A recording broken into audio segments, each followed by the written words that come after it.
Hello, welcome back to Holc's Hobbies. Today we are going to be talking about the Royal Enfield Himalayan.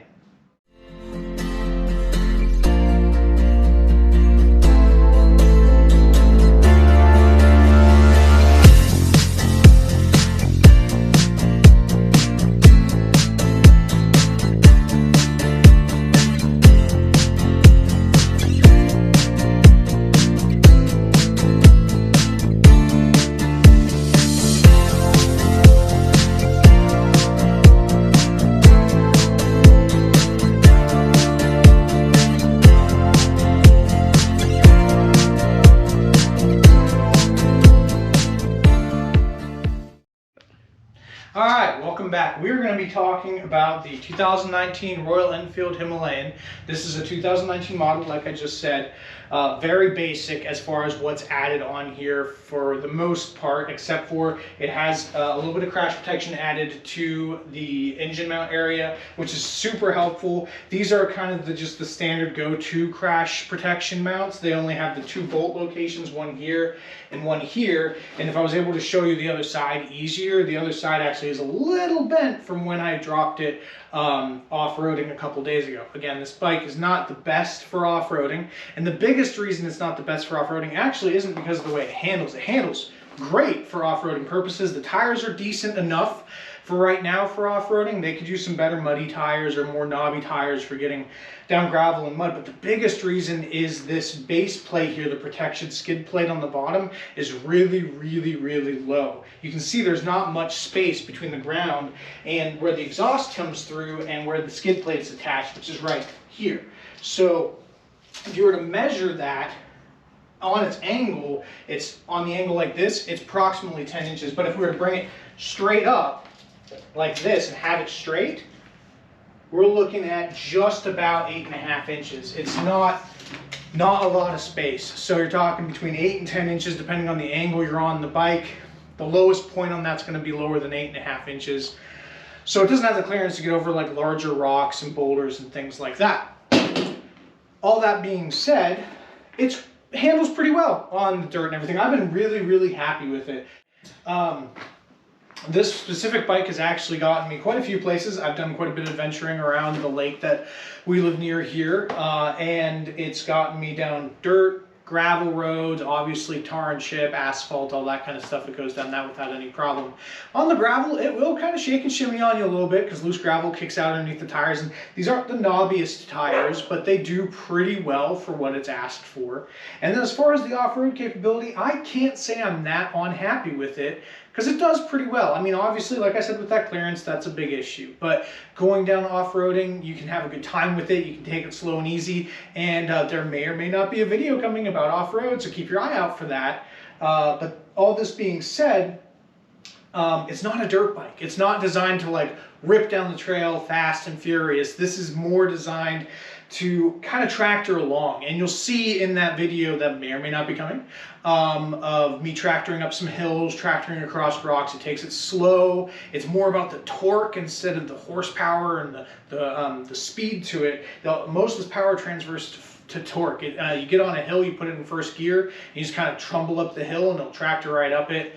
And the same thing going down a hill, it'll kind of slow itself down and handle it nicely. But again, it's more like almost like a tractor instead of a dirt bike as far as when it comes to that off-road capability. Again, the horsepower on this I think is like somewhere around 26 horsepower. It's not like a big motor, you know. We'll be showing you other motorcycles with much more horsepower and bigger cubic inch sides. When we talk about engine capacity on this, it's a 411 engine capacity. That's the cubic centimeters is 411, and it just doesn't have that speed. It's not designed to take on the highway and get up to 70 miles an hour, 75, 100 miles per hour. It's definitely not going to do that. But what it can do is it can go along pretty comfortably at 55 to 60 miles an hour and have a good time. So this is kind of the basic overview. You can see the whole bike here. It's a beautiful bike.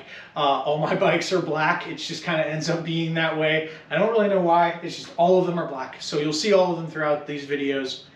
Another black bike to add to it. And my wife just got a black car, so it all ties together. But that's kind of the basic overview. I'd like you guys to step on a little closer, and I'll show you some features a little closer on this bike.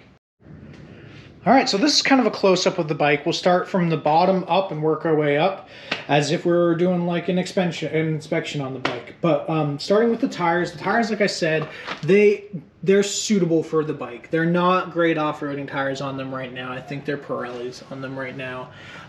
They do decent, but they could use some more knobby tread on them for some of the gravel and other stuff I go on. But overall, it's done pretty well. And then if we move back to here, these are the engine guards I was kind of talking about. They do well for protecting, definitely against brush and dropping. I've dropped it on the other side. The bar is still in good condition on the other side. It's just a little bit more bent at the bottom.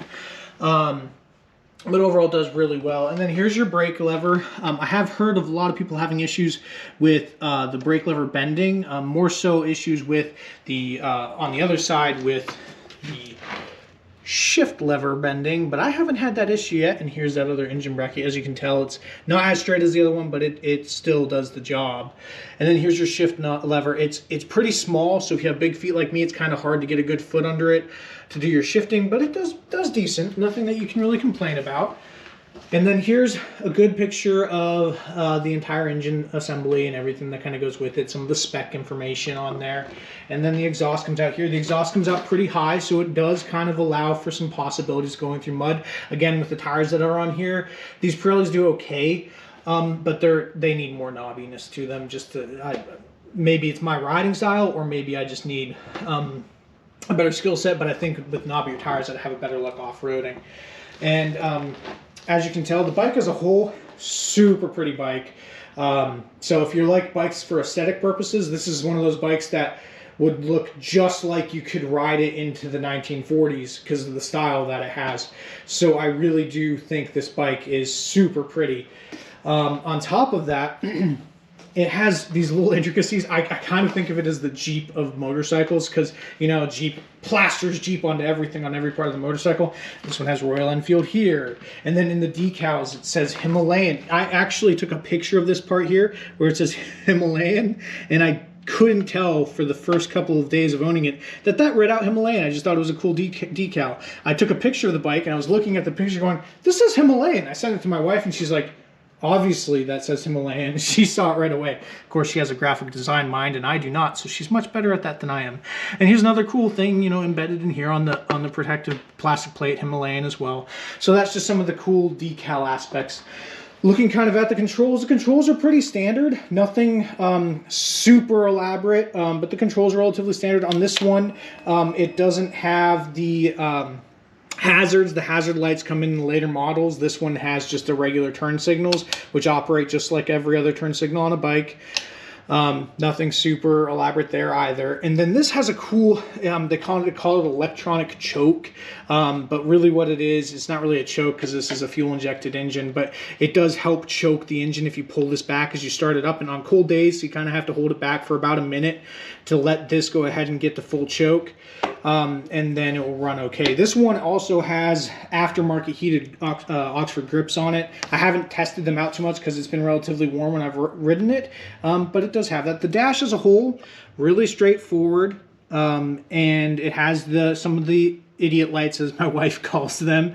But the cool thing I like is the compass. A lot of people have said that the compass stops working for them immediately. I've had good luck with it. It's working pretty well for me. It does let me know that the side stand is down, if you can read that there. That's kind of cool. I like that. Obviously a clock. It tells you what gauge or what gear you're in. It has a gear indicator. Has several different trip options that you can kind of go through here. And then it says this temperature as well. And the thing is with the temperature, that's a total ambient temperature. The thermistor for that is somewhere inside the bike itself, and as the bike heats up and gets warmer, the temperature gets warmer. It's not 82 degrees today. Claims it's 82 degrees today. That's not the temperature today.